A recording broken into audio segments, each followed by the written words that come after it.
Good day, guys. This is related to Mali. A record seizure of explosives, a mafia network dismantled by the Malian customs. On August 21st, 2025, the Directorate of Intelligence and Anti-Fraud, led by Inspector General Amadou Konate, intercepted 20,952 units of explosives hidden in a vehicle coming from a non-bordering coastal country tracked from a state bordering unit.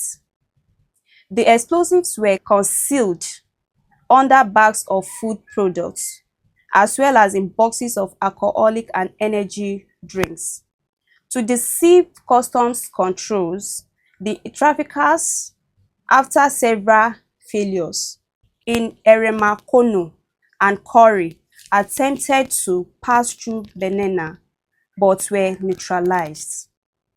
Thanks for a strategy of anticipation and targeted intelligence.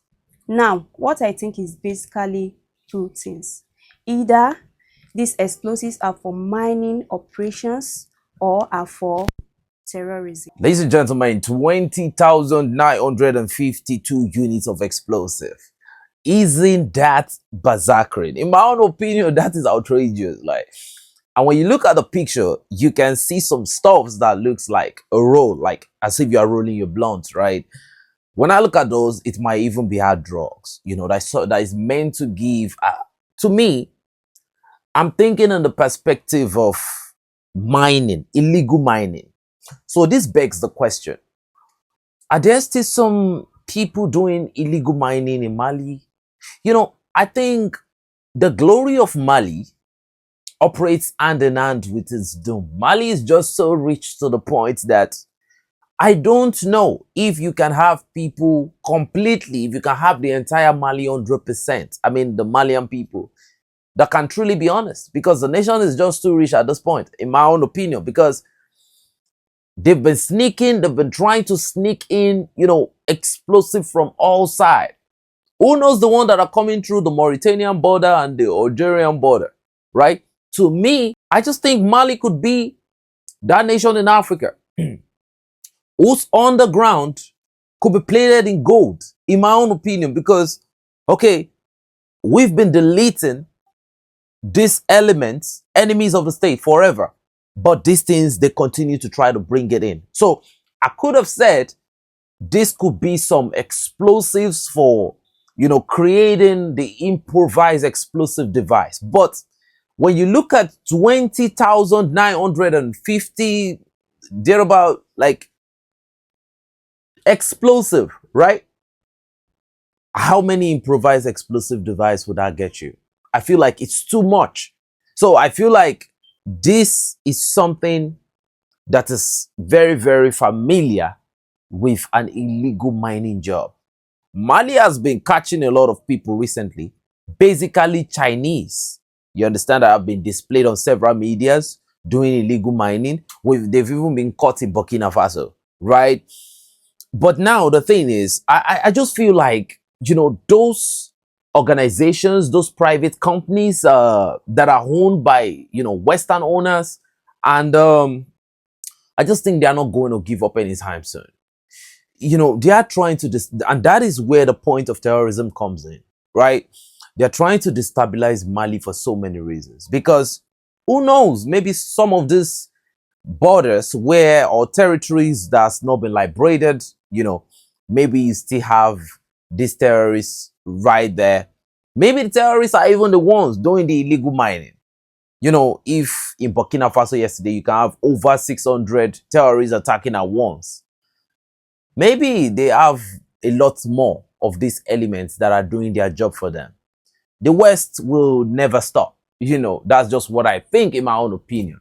Always trying one or two things to make sure that they destabilize the state. Now, furthermore, we have another information, and this is related to Burkina Faso, right?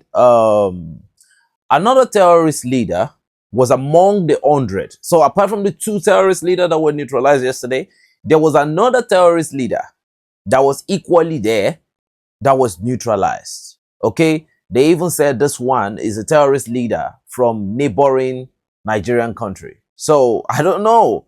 It's just a whole big plus at the end of the day, you know.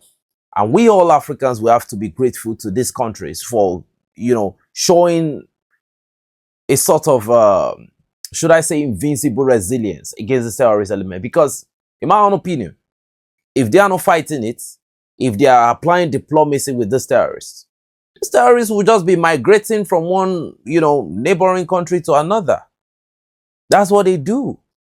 You know, that's what they do. But these guys are helping us.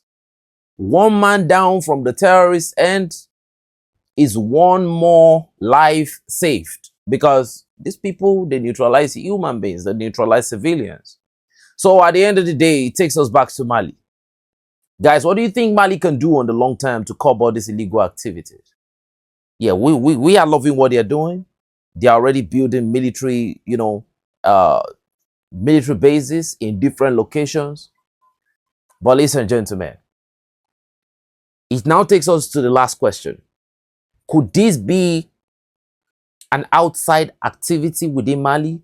Or could this be some, you know, citizens that, you know, are involved in illegal activities? You know, sometimes we don't always have to look to the outside. Could these be Malians themselves doing this? Because when I hear news of, you know, national peace accords, you know, Assimi Goita just reconciliation, this man is trying to liberate Mali. So I don't know where this whole national reconciliation thing is coming from.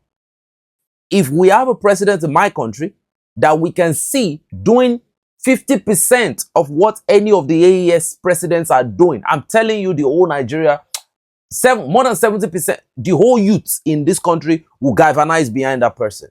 But there would be no even, there wouldn't be a talk of reconciliation or trying. What are we reconciliating?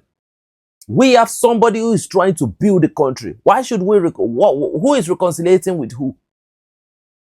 It should be us calling ourselves to order.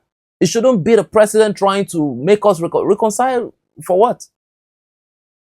But, you know, I keep hearing the national reconciliation. Reconciliation to where? Like, I don't understand. Yes, there should be a need for reconciliation, maybe for past marginalization by the democratic order. But at the end of the day, this is a new dawn. And I feel like people should galvanize behind the government to support them.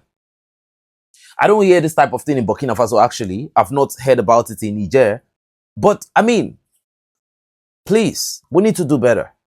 And that's my opinion. You can click the like, share, and subscribe button in the comment section below. And if you're feeling generous, you can drop us what you think in the comment section below. It's your boy 7200 signing out, enough said. But before I go, yeah, today is just another day.